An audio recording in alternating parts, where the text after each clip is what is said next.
Great.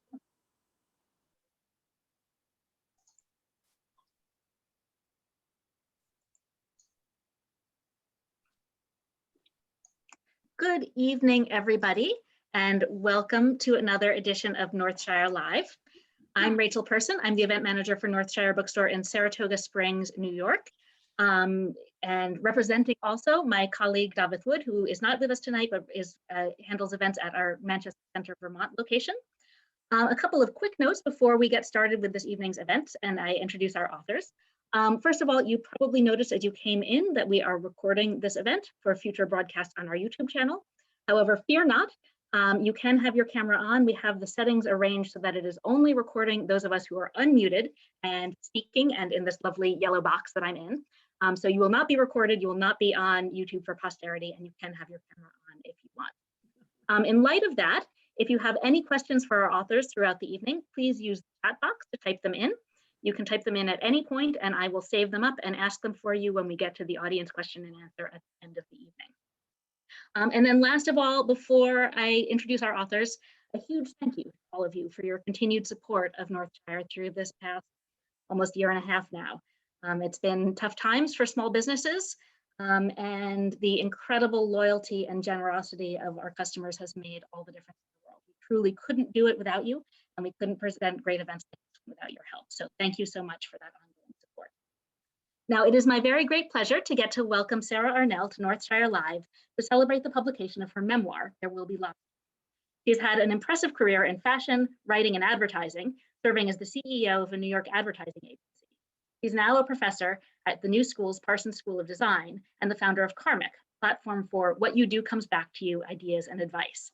And notably for those of us here in Saratoga Springs, she is an alum of Tumor College. Just she's going to be interviewed tonight by Hugh Gallagher, who has written for publications including Rolling Stone, Wired, Harper's, and Newsweek, and is the author of the novels Teeth and Chicken 65.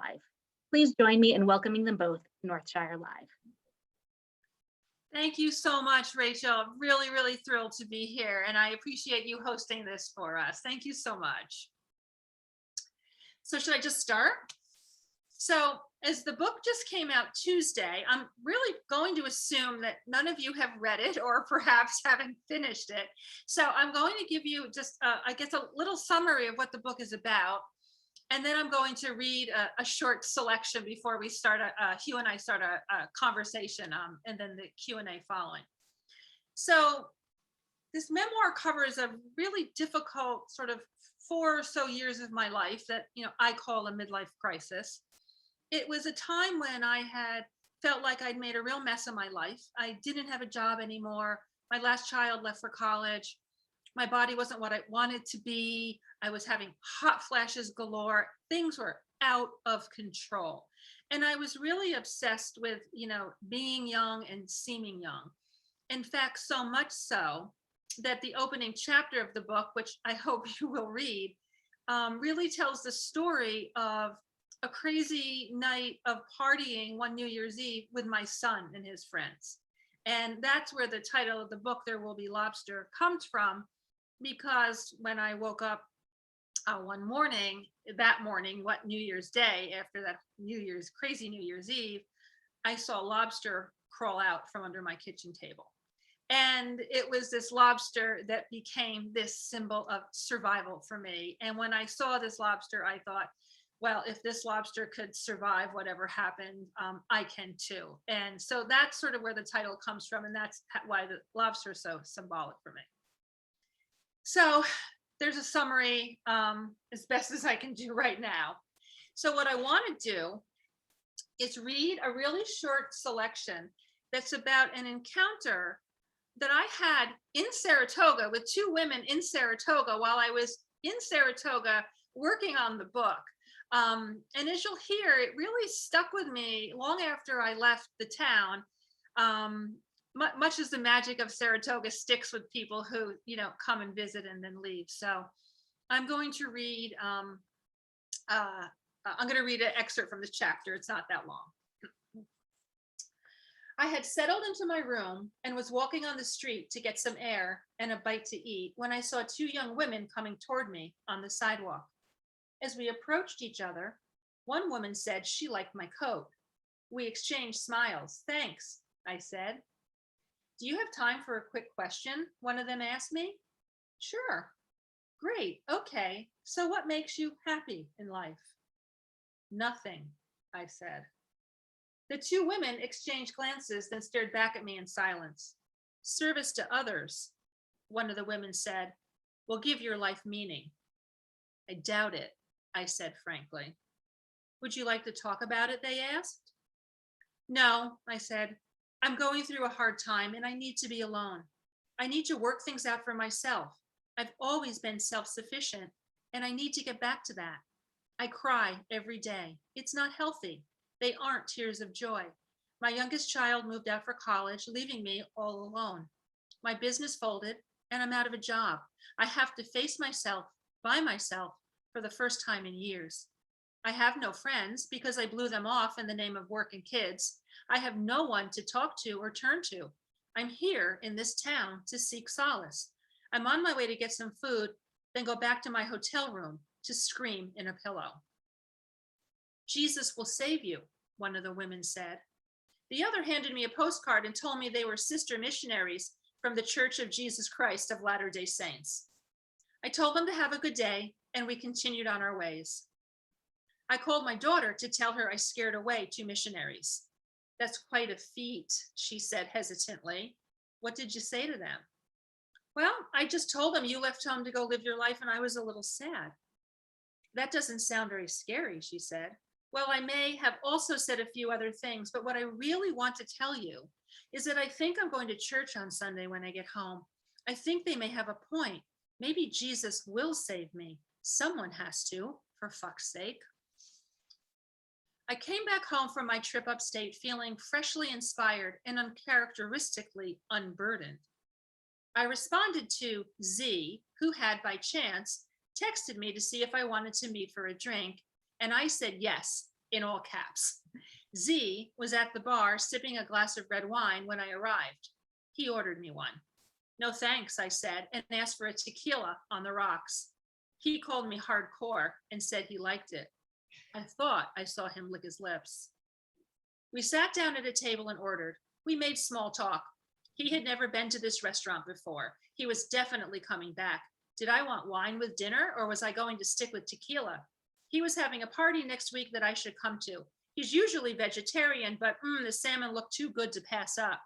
His kids were amazing and exec's wife was a cunt. She was crazy. He was in love with her once, but not anymore. He dated a lot and hey, why not? He was a single man. Finally, he asked me what I'd been up to lately. I went to church for the first time in a long time, I told him. Why? He was shocked. He scowled at me. I started to tell him the story of the sister missionaries and how that encounter made me think that I needed prayer and God and this kind of hope and belief in my life again. He cut me off. You don't really believe in God, do you? I mean, you don't believe there's a guy up there in the sky looking down, right? I'm not sure what you mean, I said. I could have told him how I had stopped the sister missionaries in their tracks, how they had never encountered someone like me before. I could have joked that I was surprised they didn't call 911 and have me committed to the psych ward, but I didn't. I wanted to end this dinner. He told me that he was surprised that someone like me would believe in God. Someone like me, I repeated. Yeah, he said, someone smart. I asked him if his son were in a car accident and it was life and death, would he pray? Not to God, he said. Who would you pray to then? Not God, anyone but God. I don't know, the earth, the sky, but more importantly, I would get the best doctors money could buy and pray to myself to figure this out. I would save my son. I wouldn't leave it up to a God that doesn't exist. I told him that I would pray and pray and pray to God. I told him that if one of my children were on the verge of death, that I couldn't not pray, that I would not be able to avoid prayer. And in fact, it would probably take over my existence as I sat next to the hospital bed, holding hands and wishing for a voice to emerge from the silence and say, "Hi, Mom."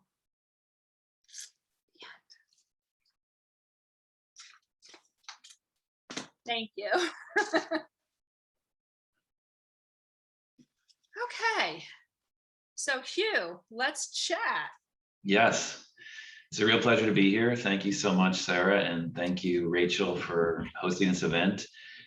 The Maybe I should start by saying how surprised I was from your book and what I read. So, for everyone listening, the first time I met Sarah, this is going to be in the late 90s at the Arnell Group, which was the hippest place to be in New York in terms of the industry. It was on Prince Street, beautifully designed studios.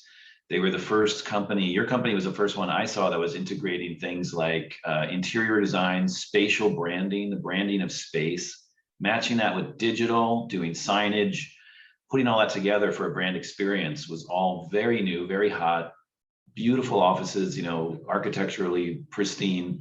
And you were my first boss, really, which was a stroke of luck to have you as my first boss. I learned so much in that job. So when you said to me, "Hey, Hugh, I wrote this book," I was expecting, How to Crush in Branding by Sara Arnell, because you have crushed. You've reached levels that I haven't reached, that other people aren't going to reach in their career, that are very high levels, that are tough as nails. It's a really, really tough industry, and it requires so much talent and so much mental agility and sharpness to do what you've done. So I was expecting that book. I was expecting you looking cool, with your arms crossed, like, this is how to do it, kids. So when I read There Will Be Lobster and found a really cathartic personal journey, I was really, it was a real swerve for me. It was like, I was like, whoa, I'm rarely surprised. It seems like we all kind of, almost it's like we are in our lives, especially professional lives, playing a role, playing a part, and we kind of know what the next move is as dictated by that part. I feel with this book, you really threw away a script and really threw away expectations and went in an incredibly bold and brave direction. My question for that, and that's my surprise, is, was that a choice, or was that just, did it emerge? It was definitely a choice. And I really love this question because you know what? You're right. I probably should have written a business book. And anytime I mentioned to anyone, hey, I'm writing a book, they would be like, oh, amazing. I can't wait to read your business book. And it wasn't a business book, at all. It turned out to be this memoir. But I never really, I guess, really want to do what people necessarily expect of me. And I really want to, and I also want to just say, like, and why isn't writing a memoir about my struggle as a woman in business, trying to lead a company and trying to, organize your family and be a mom? Why isn't that a business book? It doesn't just have to be, you know, branding 101, how to attract clients. Like, I think there's enough of that stuff in the world. And, I really had a big career that I lost. And I think there's lessons in business too, as well as, to be learned from people who can relate to my story. I know I'm not the only one that happened to. Mm-hmm. So what I really wanted to get out was to take responsibility for the journey that I went on. And I wanted to write about that in order to give meaning to the pain that I went through and the pain I put other people through and the learning and the growth that came from it. And for me, storytelling, some of the things that had happened to me and some of the things that I did was my business book in a way. It was really the business in my life that I just wanted to put out there in full open honesty. So but yeah, it was a decision not to write sort of the traditional typical business book because I think there's enough of that out there. Right. From what you're saying, there's no denying that your business background really influenced this in some way. So in branding, the business that we share, it's all about using words to manage perception and using words to project something. And I think in this book, what's so striking is how much you don't really manage. You don't really, you're not selling anything in this book. You're not trying to do that. And I'm wondering, shifting that gear from brand writing as we know it to being an author, what was that like? And how do each discipline influence the other? Well, so years and years of marketing and advertising really taught me that, when you're writing advertising copy, when you're writing a brand strategy, you're really working off of a brief that a client gives you. And you're really trying to form thoughts and words around what they want you to say to people about their brand. And it's never everything. It's always sort of a focus on an attribute or a focus on a benefit that they would have, right? And Mhm. I spent years, I think, doing that for myself. I was like, brand Sarah, out there, put on the happy face, put on my little advertising persona, letting you see only what I wanted you to see about me. That's what I was trained to do. That's what I did for years. But Mm. then when I wrote this book, um, I decided my new brand wasn't that person anymore. My new brand was about sharing and transparency and openness and honesty. And so that is how I kind of took what I know from branding and just said, I'm going to rebrand as an authentic human being. Did you do a strategy? Did you do a deck, your rebrand? I made a PowerPoint. No, really, I didn't. No, Yeah, it must have been liberating to finally write something without a PowerPoint, without a deck. absolutely.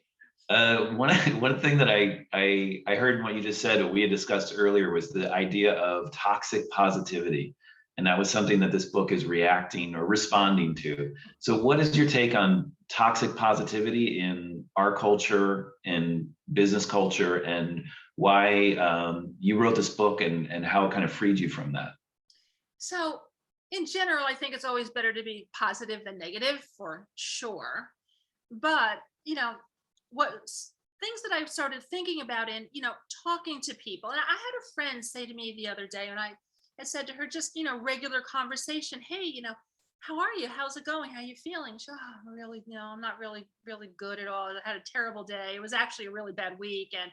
But I'm putting on a happy face and smiling and just being positive about it all, which is fine un- until it becomes to the point where you're not facing the issues that you're having.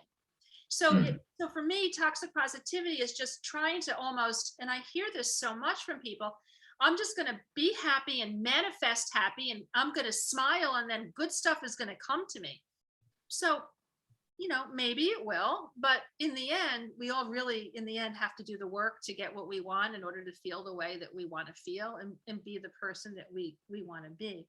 I think you get toxic positivity in the branding world too, where you have brands just telling you all the good stuff they only want you to hear, and maybe none of the sort of less than, exciting stuff or the less than appealing stuff. Sure. And that's our job, is managing those brands to make sure that all those brands lead like that. So I'm wondering, one of the things is, I didn't want to manage anymore. Like, I yes, just wanted to put it out there. Let everybody who reads it, you manage how you think about it. I'm yeah, just putting it out there. yeah, for sure. That's what you did. But one of the things about the way you did it, which I find so cool as a writer, was a lot of this book is about inner process. A lot of the book is really about being lost, and a lot of it is about messiness. But the way you write it, you use a lot of it's copywriting, brand writing is a little different in that it's about implying and leading and letting people into this journey. And I feel so much of the book's strength is that you frame these moments that are really, could have been a deep dive into a really kind of swampy place. You get that feeling across without getting stuck in it, and this book really moves. So even though there's a lot of scenes of being lost or wandering or wrong turns, I think that even happens literally in your book, where you're out driving and you don't even know where you are. There's something about the way you write it that makes it such a narrative journey. And I'm wondering, how did that narrative emerge? Was it the kind of book where you're writing it and it kind of tells you how it's going, or did you structure it like, I'm going to write it like this and this and this? No, I thought a lot about structure, and I thought a lot about how do I tell this kind of condensed story in this condensed period, but bring in other parts of my life and other things that had happened that still were in my head and were still influencing how I saw things and felt about things. and they were still causing me to behave in certain ways. I do think the copywriter in me is what helps this book kind of move along really quickly. I am sort of, cheap with my words. I don't go into a lot of flourishes. I'm a very good copywriter in terms of, that type of style that I endeavor. But a lot of the dialogue in the book, and a lot of what the book is made up of, is an internal dialogue. And a lot of it was the conversations I was having with myself and the things that I was thinking and feeling. And so I just tried to put them down in a, very straightforward way, the way you're actually thinking about something, like, if you're really unhappy with something you do, you're literally like, oh, I just totally screwed that up. You don't really need to say much more than that. Like, that's how you feel. And that kind of puts it out there. So someone said to me when they were reading this book that they were sort of screaming out loud as they were reading it, as I was going from like one disastrous event to the other. No, Sarah, no, don't do that. Don't do that. Don't do that. And then he said to me, and then you did it. Just like, so the one thing about the book that I'll say for everybody is, I do lead you right to the edge of a cliff, with self-pity, with bad choices, with unreliable behavior. But I do promise you a happy ending, but you got to kind of get to the last page to see that. Yes. What I also appreciate about the journey is that there's really no finger pointing as I read it. There's a lot of responsibility of just like, yeah, this is what I'm doing and I'm in it. Not like this is making me do this, or, oh, this person made me do this. There's a lot of, you really owned that journey. And I think you told me earlier that was a message you would love to have people walk away from this book. The Lobster story is about taking responsibility for your own journey. And how would you articulate that a little bit better than I am? Well, one of the things I wanted to make sure that I was doing in writing this book was, I wanted to make sure that I wasn't running away from things that I needed to face again. And I wanted to look at them through perhaps a healthier perspective, and maybe one that was a little bit more forgiving, and one that put my actions, one that was not about perpetuating shame or guilt, but more about self-empowerment for sort of facing up to things that you did when you were going through a really difficult period of time. So the journey for me was really, to me, it was like about let the healing process begin, put it all out there and just tell your story, because even if one person can kind of relate to it, it's worth just laying it all out there about the antics and the bad behavior and the things I shouldn't have done, and taking a lot of some of the criticism for it. And the other thing on my journey is, it does sort of lead you to, I think, it's such a journey of seeking satisfaction from the external world, buying and shopping, and what can I do to be happy and acquire and accumulate around me, where in the end, all my endeavors were doomed. They were 100% doomed. I went to psychics, and I went to tarot readers, and I went shopping, and I saw mediums, and everything I did left me feeling worse than before I did it. I felt like even the spirit world was sick of me, and that pocketbook wasn't making me happy anymore. And I started to feel completely invisible. And I lost who I was, because who I was identified so much with a title. I was a copywriter. I was a business person. I was a CEO. I was a mom. I was a mom on an everyday basis. I'm still a mom, but I wasn't mothering on an everyday basis. And so I lost the anchors that helped me identify who I was. So the journey that I wanted to take was actually figure out who I was, what did I need to change, could I change, how do I change? So I see this journey really as sort of a book of how do you change your life. It seems also that this change wasn't something that you were like seeking out, that it was almost thrown at you, or you were thrown into it. And did it take you by surprise when the events that happened in this book, as you left and as they started to happen, were you surprised by all of this? Did it seem like something was getting like, where is this coming from? you have to just trust your body. You have feelings. It's really hard to put your finger on something maybe specific sometimes, like what was the motivation? Why did I feel like I needed to make a change? Well, just look around your life. Like you had 15, we're supposed to have 15 people, and this is the opening scene of the book. I was supposed to have 15 people over for brunch. The house looked like a war zone had happened. The food was dripping off the walls from some kind of wild all-night party. I was partying with my son and his friends, ridiculous. And I had bought these lobsters to have a really amazing New Year's Day celebration. Every one of them had been cooked except for this one lobster that had kind of escaped. And I think change is really hard. And the older we get, I think the harder sometimes it is to change. And sometimes what you really need is like a jolt, something that all of a sudden just kind of wakes you up and says, oh my God, if this isn't a sign or a signal, I don't know what it is. I have to pay attention. To me, that was the lobster crawling out from under the chair. Yeah, your book is filled with signs. It's filled with somebody looking for signs and symbols. Do you still feel that way, or did this, after completing your journey, do you feel like are you still looking for signs, or are you taking more internal cues? What's changed there? I think I'll always look for signs. I think I'm a seeker who now I don't count on them necessarily so much. I have much more faith in myself. At one point when I was writing this book, I was becoming more and more unsure of everything. I was becoming so unsure of every thought, every impulse, every inclination, every decision. And now, and so I was really searching for somebody tell me what to do. Give me a sign. Oh, the leaf moved, the curtain swayed, the bed sheet rippled. Great. Okay, I'm going to do it. So I'm really becoming much more confident in the decisions that I'm making now that I've kind of completed this little journey. And I don't use signs as symbols, but boy, I'm a believer. I'm a believer.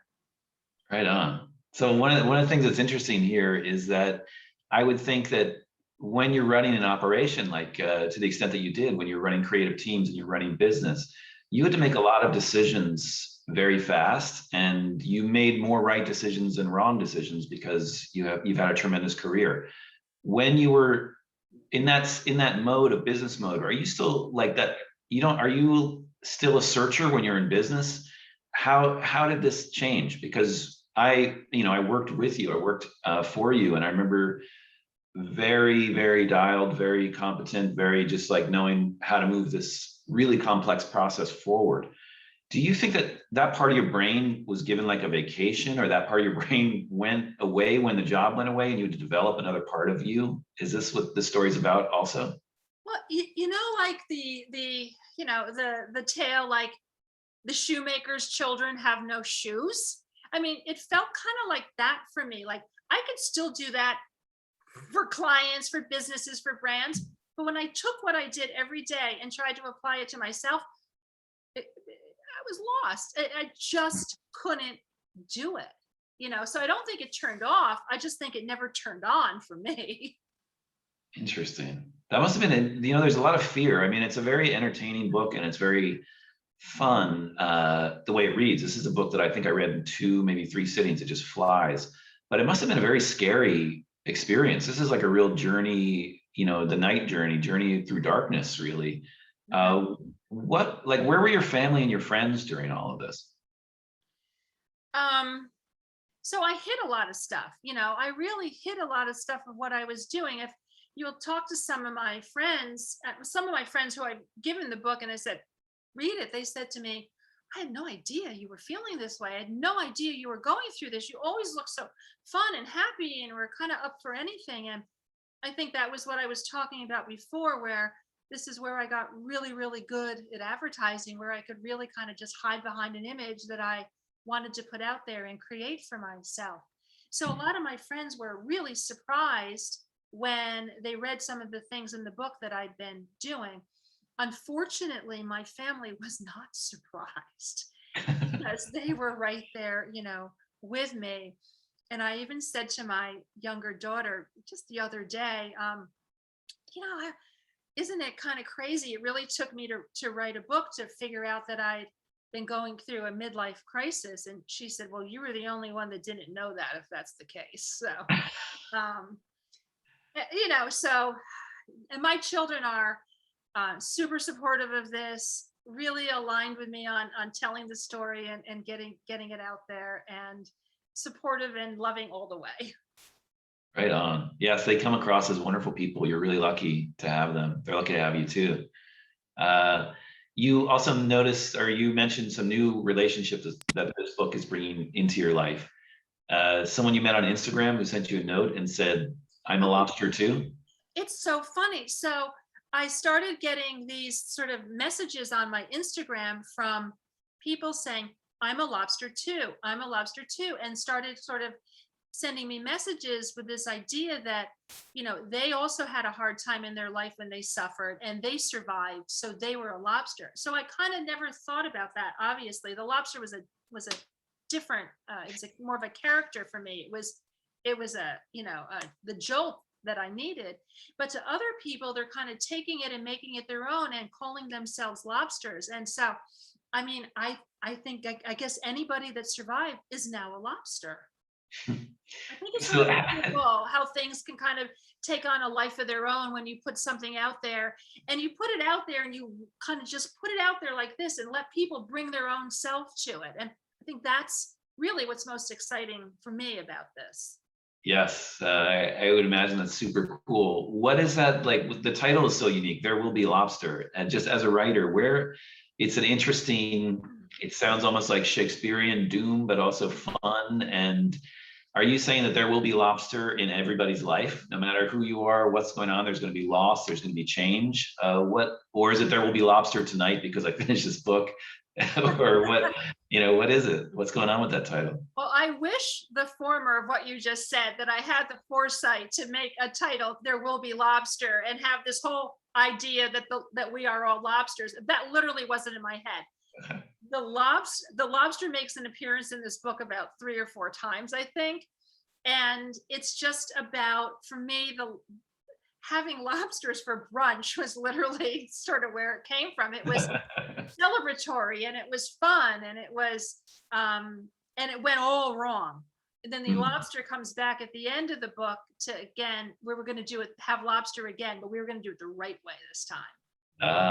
Okay. It's much more literal for me, and There Will Be Lobster to me was like There Will Be Blood. It just kind of came from a title like that. Right. I think it's also going to be the title for your life. Like you're saying that everyone's mailing you lobster things now, like the lobster, this lobster pot holders, lobster can, like. Yeah, I'm the easiest person to buy a gift for right now. There'll be a lot of lobster. I have lobster everything. Yeah.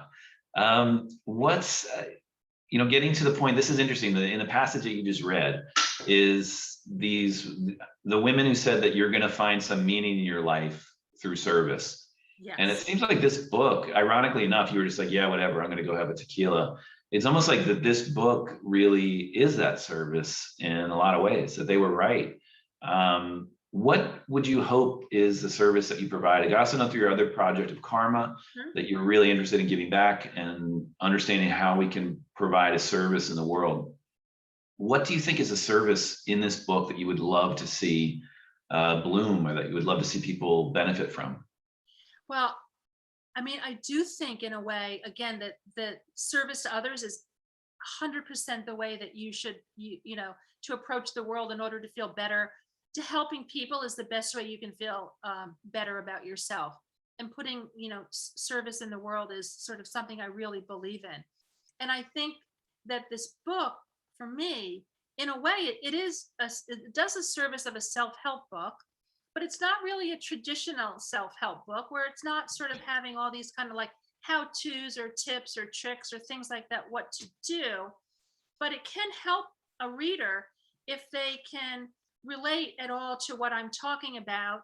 And I want them to hopefully find hope, realize they're not alone, that it's okay to tell all the weird, crazy things that you do, and no one is going to think less of you. Actually, they'll think better of you for being open and honest, and they'll appreciate your honesty. And I learned so much through just talking to people where, somebody will be like, oh yeah, no, I'm great. And I'll be like, really? Because I haven't been able to get out of bed all day. And finally they'll say, well, I can't get out of bed either anymore. And then the real conversation will start. And it starts through storytelling and talking about what you're actually doing and your behaviors. I think that's, in a way, a self-help book and a service to others, to let them relate and feel like they're not alone. Right. And I think the value especially is also we're such a capitalistic striving society.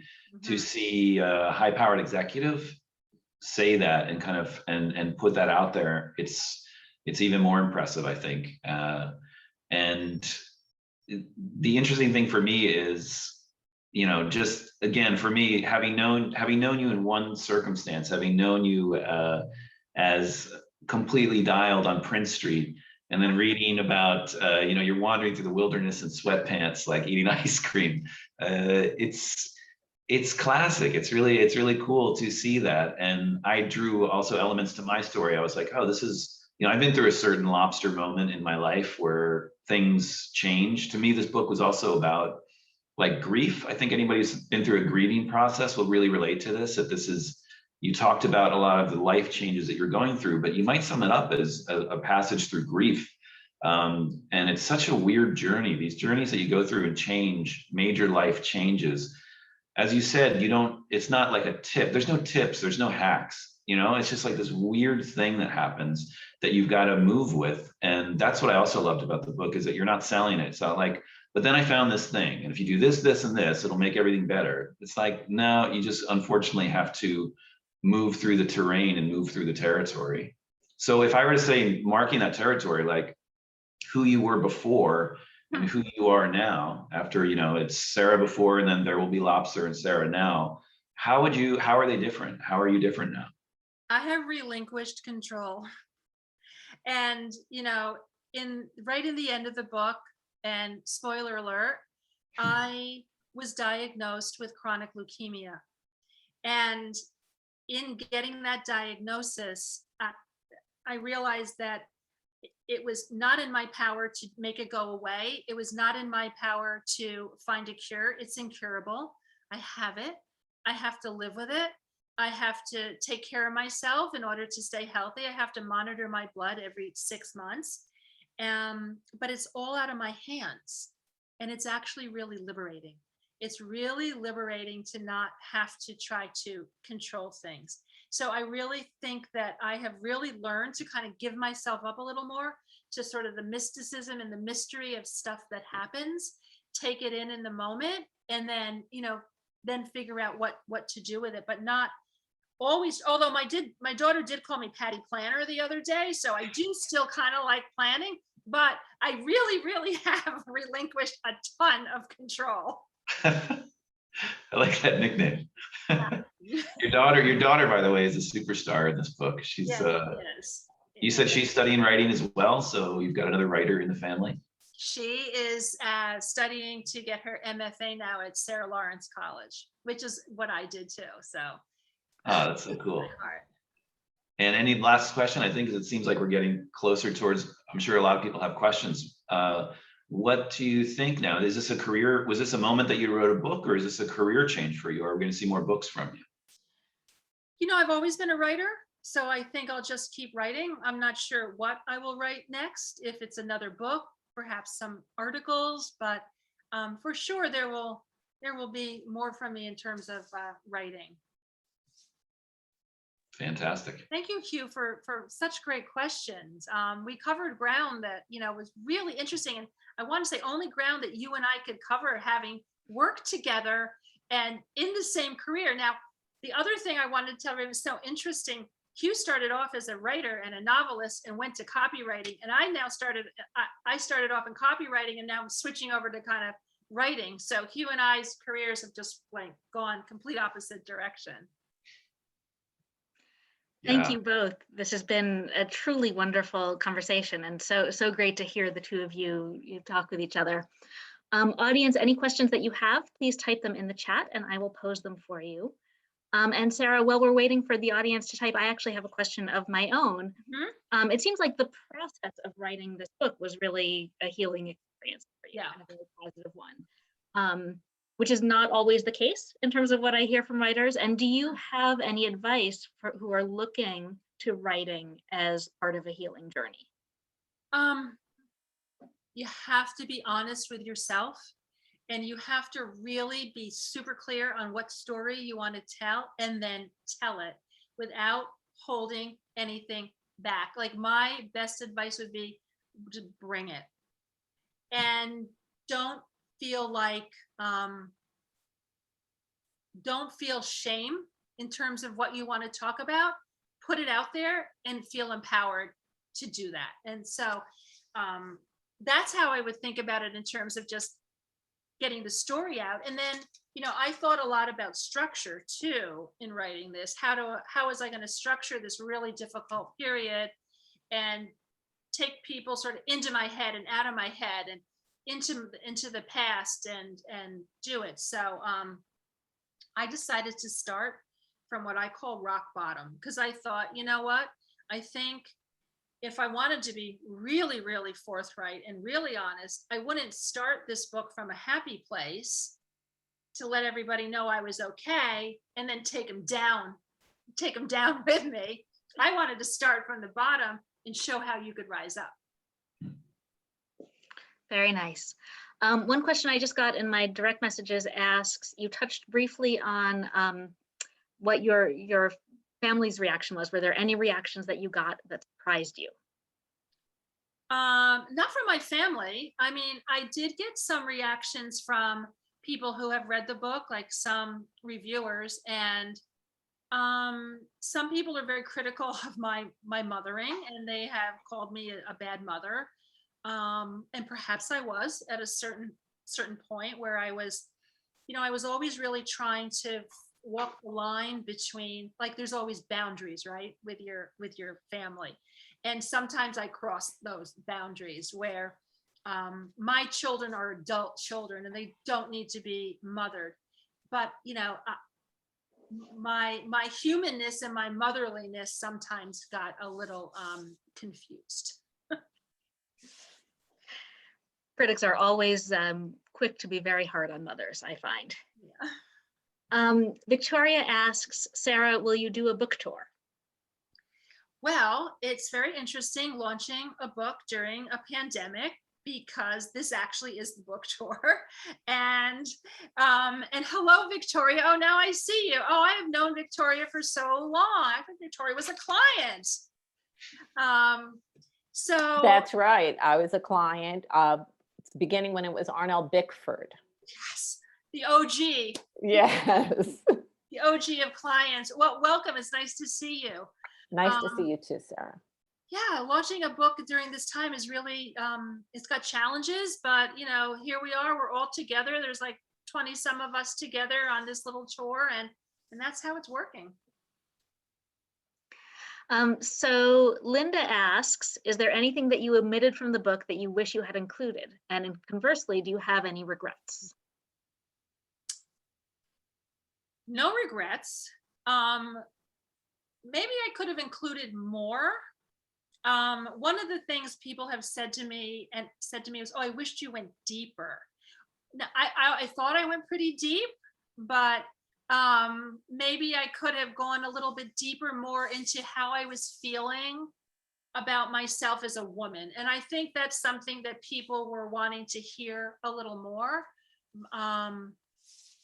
But I think I went as deep as I wanted to. I mean, I think I spent years with my top of my pants unbuttoned, that I let everybody know how much weight I had been gaining, and walking around in I pioneered sweatpants way before the pandemic. So, I think from the things I wrote, a reader could get a sense of what I was looking like and how I was feeling. But I do think maybe people wanted a little bit more, but no regrets. To me, this is the book that I wanted to write, the story that I wanted to tell. And hopefully the people that will resonate with it will find it helpful and maybe a little fun. So there's a great question from Deandra asking, She's preparing to leave for Sarah Lawrence for her MFA and just bought the book for her mom. So yay, thank you, Deandra. Any tips on making the most of the MFA program? Well, I went there quite a while ago, but just participate. Like, it's a lot of writing. You sometimes have to turn in, 25 pages a week. And there's weeks where sometimes you feel like, oh my God, I can't do 25 pages. And you try to recycle something old and like zhuzh it up a little and then think, oh, next week I'll do it right. Just do the work that it takes, because you will get so much great feedback from your peers. There's so many smart students in that program, as well as incredible professors. You're there paying a lot of money to be there. Make the most of it. And actually, that brings up another question that I had. I've heard a lot of writers coming out of having worked in marketing, that it's a great way to get your 10,000 hours in sitting there writing. Yeah. But I have not heard, and this could just be my own ignorance, of a lot of writers, a lot of people graduating from MFA programs and going into advertising. Is that an unusual career path? And if so, how did that happen for you? Well, I didn't get my MFA till I was 50. So I actually had my whole career in copywriting. And then I had this idea in my head that I really wanted to teach at some point. And so I went back to grad school as a writer to get my MFA, and I got it in fiction, with the idea that I was at some point going to teach. And in fact, I am teaching at Parsons, but I'm not teaching writing, I'm teaching advertising. So it doesn't always work out the way you plan. Isn't that always true? Yeah. So is there any fiction in your future? I love fiction. I am a reader of fiction. In fact, one of the books that inspired sort of how I was structuring the story was this really fun piece of fiction called The Perfect Nanny. And it was really inspiring because the first line of the book, which was a very heavy line, was "The baby is dead." So you open up this book about this nanny, but the first line is that. And the first thing I thought was, oh, this book is going to take me on a journey now to figure out how that happened. And that was one of the real inspirations. So I read a lot of fiction, and it inspires me and sort of my storytelling that's really nonfiction. But I love the dialogue in fiction. I love the sort of structure in fiction. So I use that to really help me create the arc of the story I wanted to tell. And then my last question of my own is another local tie. Is there anything from your experience at Skidmore that wound up being helpful to you in the process of writing this book? Well, yes. Well, I do remember from my freshman year, eons ago, studying with Bob Boyers, who runs the English department there to this day.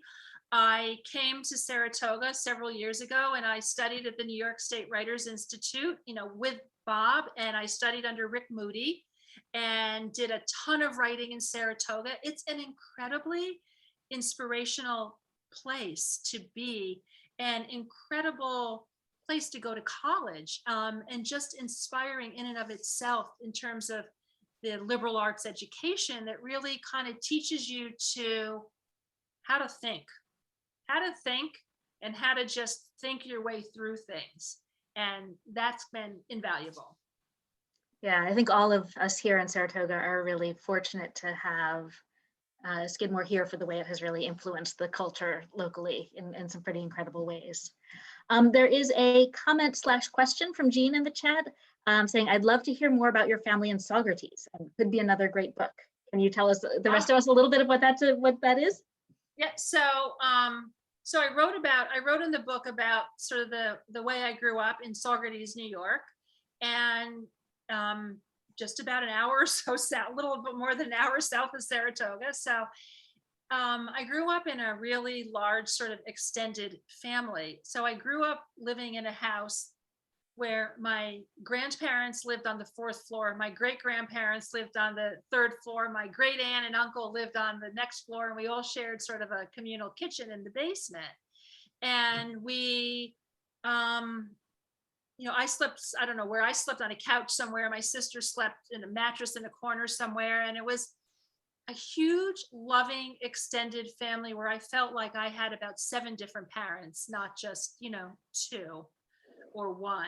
And it's a town where, from an ancestral perspective, my family had been there since 1640 as Dutch settlers. So it's a town that's very much ingrained into my family. And it's one of those towns where when you grow up there, everybody and everybody knows you. So it's been a really, maybe it is a bit of a book going back there, because there's quite a story about sort of the hometown and how sometimes they say you can't go home again. Sometimes you have to go home again. It's sometimes the only thing you can do to ground yourself. I'm forgetting its name, but there's a great little independent bookstore in downtown Saugerties now, which my sense has been, yes. And that's been there a long time. Was that there in your childhood? No, that wasn't. I think it was a disco on that corner in my childhood. And also Faith in the comments says that she was in the attic. That's my sister. Well, sadly, this has been so much fun and so interesting, but I'm afraid, are just about out of time.